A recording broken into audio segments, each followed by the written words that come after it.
মহামানব স্পোর্টিং ক্লাবের উপস্থিত হয়েছি। এই ক্লাব 135 বছর বয়স 2026-এ। 1 ঘন্টা আগে অবধি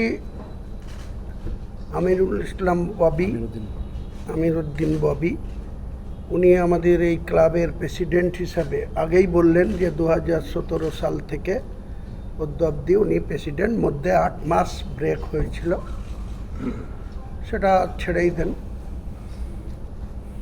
ক্লাব একটা এমন জিনিস, কেউ একা বা কোনো 2-4 জন ব্যক্তি ক্লাবকে তার গতিপথ আগিয়ে নিয়ে যেতে পারবে না। যারা কাজ করে তাদের সমালোচনা হয়, যারা কোনো সমাজের দায়িত্ব নিয়ে কাজ করে বা কোনো ক্লাবের দায়িত্ব নিয়ে কাজ করে বা কোনো পলিটিক্যাল পার্টির লিডারশিপ দেয়, তাদের সমালোচনা হয়, বিতর্ক হয়, তাদের সম্বন্ধে অনেক আলোচনা হয়। আমি এক্সিস্টিং যিনারা আছেন, যেসব ট্রাস্টি রয়েছেন, মোস্তাক সাহেব সহ সকলের কাছে আমার একটাই বক্তব্য, আমরা জেলায় বসবাস করি। আজকে এই যে মহামানব স্পোর্টিং ক্লাবের মতো একটা ক্লাব, এত সম্মানের জায়গা, আপনারা নিজে থেকে আমার উপরে দায়িত্ব অর্পণ করেছেন। ইনশাআল্লাহ আমি চেষ্টা করব এই ক্লাবের আগামী দিনে সম্মানের সহিত যাতে আমরা এই ময়দানে মোহনবাগান, ইস্টবেঙ্গল, পাশাপাশি আমাদের এই ক্লাবও যাতে প্রতিযোগিতামূলক যে কোনো টুর্নামেন্টে আমরা সম্মানের সহিত এই ক্লাবকে পরিচালনা করতে পারি। আর ক্লাবের সাপোর্টার বা ক্লাবকে যেনারা ভালোবাসেন, ক্লাব দর্শকদের উৎসাহিত দরকার। তবে ক্লাব বা কোনো খেলোয়াড় মাঠে যদি দর্শক না থাকে, সাপোর্টার না থাকে, তাহলে ভালো প্লেয়ারও ভালো খেলতে পারে না।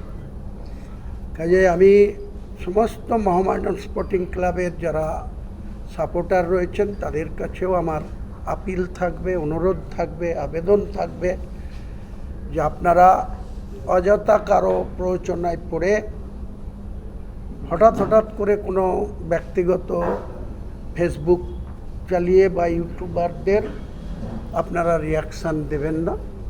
আপনাদের কোনো বক্তব্য থাকলে, আপনাদের কোনো ক্লাবের সম্বন্ধে কোনো খারাপ কিছু শুনলে সরাসরি আমাদের সঙ্গে যোগাযোগ করবেন।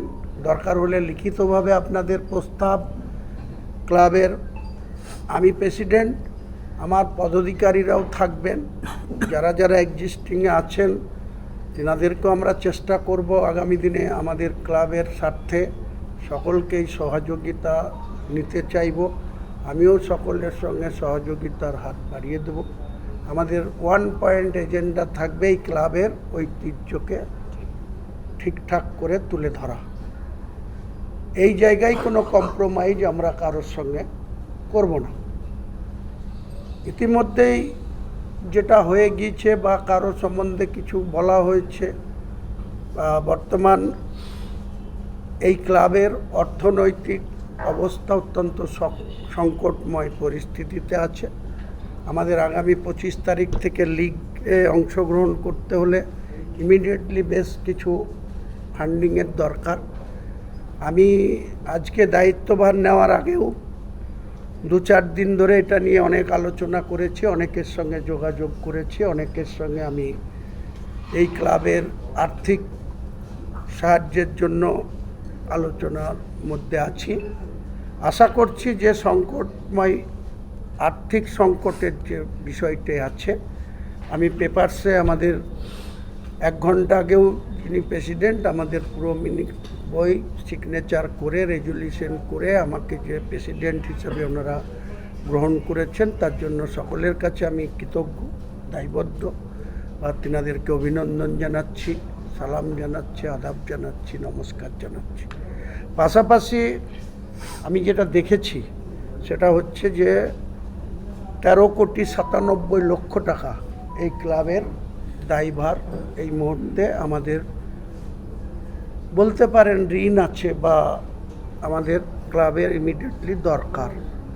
তো সেটা পুরোপুরি হয়তো 1 মাসের মধ্যেই সম্ভব না, কিন্তু যত তাড়াতাড়ি সম্ভব 1 উইক বা 2 উইকের মধ্যে আমরা 50% ফান্ডিং আমরা জোগাড় করে, যাতে আমরা ইমিডিয়েটলি প্লেয়ারদের যে পেমেন্ট ডিউ আছে বা যে সমস্ত ইমিডিয়েট সমস্যা রয়েছে সেই সমস্যাগুলো আমরা সমাধান করব এবং আশা করছি মোহামেডান স্পোর্টিং ক্লাব আগামী লিগে তারা অংশগ্রহণ করব আমরা।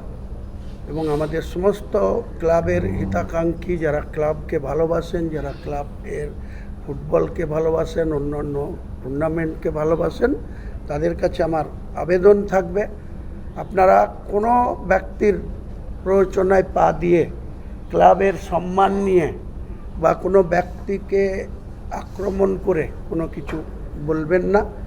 যদি কারো সম্বন্ধে কোনো কিছু আপনাদের বক্তব্য থাকে, আপনারা নিশ্চয়ই আপনাদের লিখিত আকারে আমাদের ক্লাব যারাই অফিস সেক্রেটারি থাকবে, আমাদের ক্লাবের ট্রেজারার থাকবে, আমাদের ক্লাবের যারাই কমিটিতে থাকবে, বর্ধিত কমিটিতে থাকবে, এখন যেটা আছে থাকলো, আমরা নেক্সট টাইম আবার একটা মিটিং ডেকে